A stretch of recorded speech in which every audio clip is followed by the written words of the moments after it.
അമ്മയെ തല്ലിയാലും രണ്ടുണ്ട് പക്ഷം. ഇങ്ങനെയൊരു ചൊല്ല് നിങ്ങൾ എല്ലാവരും കേട്ട് കാണും.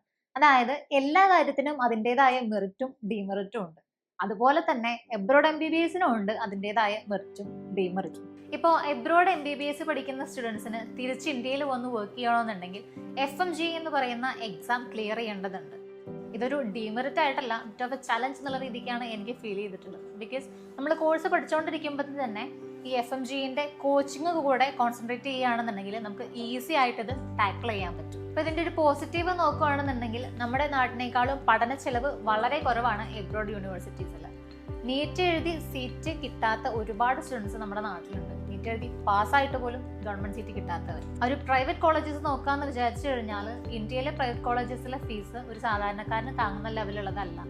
80 lakhs തൊട്ട് 1.5 കോടിയോളം രൂപ വരെയാണ് ഫീസ് വരുന്നത്. നേരെ മറിച്ച് എബ്രോഡ് യൂണിവേഴ്സിറ്റീസിലാണെന്നുണ്ടെങ്കിൽ ഈവൻ ഗവൺമെന്റ് കോളേജസിൽ പോലും ടോട്ടൽ കോസ്റ്റ് ഒരു 20 to 50 lakhs വരെ മാത്രമാണ് വരുന്നുള്ളൂ. അപ്പോൾ ഒരു ഡിഫറൻസ് നമ്മൾ നോക്കുകയാണെന്നുണ്ടെങ്കിൽ ലിറ്ററലി ലൈഫ് ചേഞ്ചിങ് ആണ്. അപ്പോൾ അടുത്തൊരു ചലഞ്ച് നോക്കുകയാണെന്നുണ്ടെങ്കിൽ എബ്രോഡിലുള്ള എല്ലാ യൂണിവേഴ്സിറ്റീസും ചിലപ്പോൾ ഫുള്ളി അക്രഡിറ്റഡോ അല്ലെങ്കിൽ റെക്കഗ്നൈസ്ഡോ ആയിരിക്കില്ല എന്നുള്ളതാണ്. അപ്പോൾ NMCയുടെ റൂൾസ് ആൻഡ് റെഗുലേഷൻസ് ഫോളോ ചെയ്യാത്ത യൂണിവേഴ്സിറ്റി ചൂസ് ചെയ്ത് കഴിഞ്ഞാൽ തിരിച്ച് നമുക്ക് ഇന്ത്യയിൽ വന്ന് പ്രാക്ടീസ് ചെയ്യാൻ പറ്റില്ല.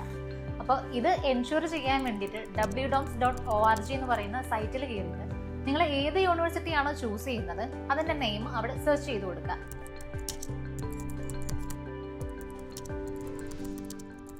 അപ്പോൾ താഴെ ഡിസ്പ്ലേ ചെയ്യുന്ന ലിസ്റ്റിൽ ആ ഒരു യൂണിവേഴ്സിറ്റിയുടെ നെയിം ഇൻക്ലൂഡഡ് ആണെന്നുണ്ടെങ്കിൽ ധൈര്യമായിട്ട് ചൂസ് ചെയ്യാം. പക്ഷേ ഇപ്പോൾ ഒരു ബെനിഫിറ്റ് നോക്കുകയാണെന്നുണ്ടെങ്കിൽ നിങ്ങൾ എബ്രോഡ് ഒരു യൂണിവേഴ്സിറ്റി ചൂസ് ചെയ്ത് കഴിഞ്ഞാൽ അവിടെ നിന്ന് നിങ്ങൾക്ക് കിട്ടുന്ന ഇന്റർനാഷണൽ റെക്കഗ്നീഷനും അതുപോലെ കരിയർ ഓപ്പർച്യൂണിറ്റി ഒക്കെ വളരെ കൂടുതലായിരിക്കും. ഇപ്പോൾ WDOMS, WHO, ECFMG ഇതിൻ്റെയൊക്കെ ലിസ്റ്റിൽ ഇൻക്ലൂഡഡ് ആയിട്ടുള്ള യൂണിവേഴ്സിറ്റി ചൂസ് ചെയ്ത് കഴിഞ്ഞാൽ USMLE പ്ലാബ് പോലുള്ള എക്സാംസ് അറ്റൻഡ് ചെയ്യാനും അതുപോലെ നിങ്ങളുടെ ഇന്റർനാഷണൽ ലെവലിൽ നിങ്ങളുടെ ഒരു നിലവാരം കാണിക്കാനും നിങ്ങൾക്ക് പറ്റും. ഇപ്പൊ മൂന്നാമത്തെ ഒരു ചലഞ്ചായിട്ട് നമുക്ക് പറയാൻ പറ്റുന്നത് ലാംഗ്വേജ് ബാരിയർ ആണ്. ക്ലിനിക്കലിന്റെ ടൈമിൽ വരുന്ന ലാംഗ്വേജ് ബാരിയർ. അതായത് നമുക്കിപ്പോൾ ഒരു 3rd ഇയർ തൊട്ടാണ് ഒട്ടുമിക്ക യൂണിവേഴ്സിറ്റീസിലും ക്ലിനിക്കൽസ് സ്റ്റാർട്ട് ചെയ്യും. അപ്പോൾ ഈ ക്ലിനിക്കലിന്റെ ടൈമിൽ നമുക്ക് പേഷ്യൻസുമായിട്ട് ഇന്ററാക്ട് ചെയ്യണമെന്നുണ്ടെങ്കിൽ ലോക്കൽ ലാംഗ്വേജ് അറിഞ്ഞിരിക്കേണ്ടതായിട്ട് വരും. പക്ഷേ ഇതൊരു ഇഷ്യൂ അല്ല, ബിക്കോസ് ഒട്ടുമിക്ക യൂണിവേഴ്സിറ്റീസിലും ആദ്യ വർഷങ്ങളിൽ തന്നെ ഒരു സബ്ജക്റ്റ് ആയിട്ട് തന്നെ ലോക്കൽ ലാംഗ്വേജസ് പഠിപ്പിക്കുന്നുണ്ട്. ആൻഡ് എങ്ങനെ പോയി കഴിഞ്ഞാൽ നമ്മളൊരു 6 to 12 months ആകുമ്പോഴേക്ക് തന്നെ ഈ ഒരു ലോക്കൽ ലാംഗ്വേജ് പിക്കപ്പ് ചെയ്യുകയും ചെയ്യും. അപ്പോൾ അതിൻ്റെ ഒരു വേറൊരു പോസിറ്റീവ് നമ്മൾ നോക്കുകയാണെന്നുണ്ടെങ്കിൽ എബ്രോഡ് യൂണിവേഴ്സിറ്റീസിൽ സീറ്റ് കിട്ടാനുള്ള ചാൻസ് വളരെ കൂടുതലാണെന്നുള്ളതാണ്.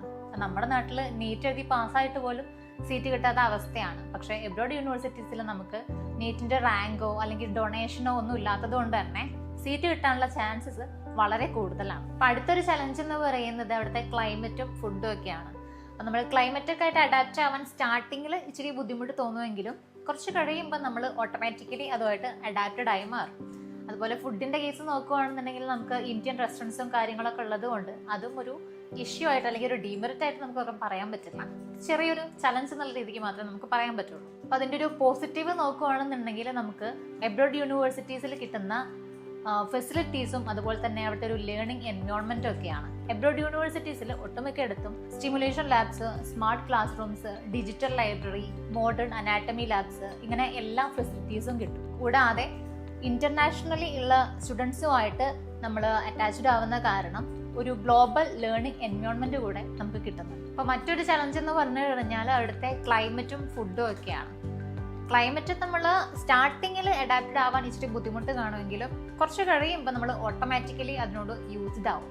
അതുപോലെ ഫുഡിൻ്റെ കേസ് ആണെന്നുണ്ടെങ്കിൽ നമുക്ക് ഇന്ത്യൻ റെസ്റ്റോറൻറ്റ്സും കാര്യങ്ങളൊക്കെ ഉള്ളത് കൊണ്ട് അതിനെ നമുക്കൊരു ഡീമെറിറ്റ് ആയിട്ട് നമുക്ക് പറയാൻ പറ്റില്ല, ഒരു ചലഞ്ച് എന്നുള്ള രീതിക്ക് മാത്രമേ കണക്കാക്കാൻ പറ്റുള്ളൂ. ഫൈനൽ മെറിറ്റ് പറയുകയാണെന്നുണ്ടെങ്കിൽ പേഴ്സണൽ ഗ്രോത്ത് ആൻഡ് ഇൻഡിപെൻഡൻസ്, അതായത് നിങ്ങൾക്ക് അവിടെ നിന്ന് ഉണ്ടാവാൻ പോകുന്ന മാറ്റങ്ങളെ കുറിച്ചാണ്. ഇപ്പോൾ living in A new country itself അതൊരു വലിയ അഡ്വാൻറ്റേജ് ആണ്. പുതിയ കൺട്രി, പുതിയ പീപ്പിൾ, പുതിയ കൾച്ചർ, ഇതെല്ലാം നിങ്ങൾ കൂടുതൽ ഇൻഡിപെൻഡൻ്റ് ആക്കാനും കോൺഫിഡൻ്റ് ആക്കാനും ഹെൽപ്പ് ചെയ്യും. മണി മാനേജ്മെൻറ്റ്, ഡിസിപ്ലിൻ, ഇതെല്ലാം നമ്മൾ പഠിക്കും. നിങ്ങൾ ഇവിടുന്ന് പോകുമ്പോൾ എങ്ങനെയായിരുന്നോ അതിനേക്കാൾ ഒരു ബെറ്റർ ആയിട്ടുള്ള വേർഷൻ ആയിട്ടായിരിക്കും നിങ്ങൾ തിരിച്ച് ഇന്ത്യയിലോട്ട് എത്തുന്നത്. അപ്പോൾ ഞാൻ സ്റ്റാർട്ടിങ്ങിലേ പറഞ്ഞതുപോലെ എല്ലാ കാര്യങ്ങൾക്കും അതിൻ്റെതായ മെറിറ്റും ഡീമെറിറ്റും ഉണ്ട്. പക്ഷെ നിങ്ങൾ മെറിറ്റ്സ് മാത്രം നോക്കിയിട്ടോ അല്ലെങ്കിൽ ഡീമെറിറ്റ്സ് നോക്കിയിട്ടോ ഫ്യൂച്ചർ ചൂസ് ചെയ്യാണ്ടിരിക്കുക.